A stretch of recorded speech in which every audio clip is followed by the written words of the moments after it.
You're now watching Showbiz Now, your daily showbiz update.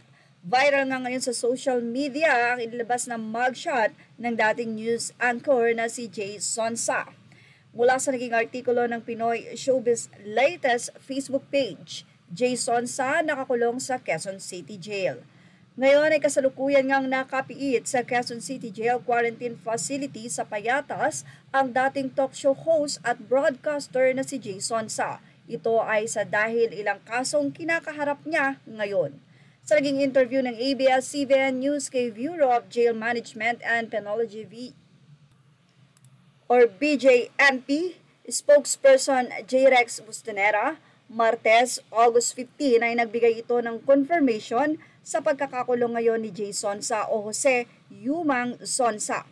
Sa totoong buhay dahil na rin sa mga kasong estafa at syndicated and large-scale illegal recruitment. Dagdag pa sa mga balita bago pa mabilanggo sa QC jail si Sonsa, sinabi ni National Bureau of Investigation NBI Assistant Director Glenn Recante na sa kanila napunta ang broadcaster at pansamantalang na-detain na ang arestuhin nga ito ng Bureau of Immigration. 2 linggo na ang nakalilipas. Palipad di umano si Jay Sonsa sa Hong Kong nang mapag-alaman ng Bureau of Immigration na may kinakaharap siyang kaso rito sa Pilipinas. Matapos ang pag-aresto ng Bureau of Immigration ay dumating na rin ang active warrant na may kinalaman sa kanyang mga kaso.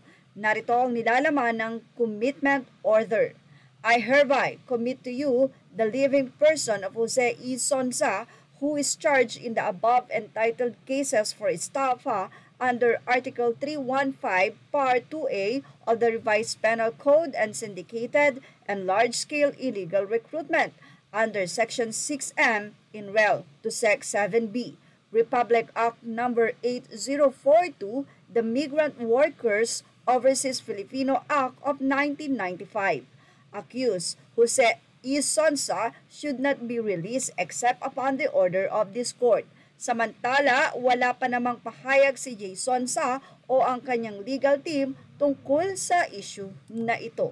Matatandaan na si Jay Sonsa ang naglabas noon ng balita na di umano ay nagdadalang tao ang aktres na si Julia Mantes sa kanyang boyfriend na si Gerald Anderson.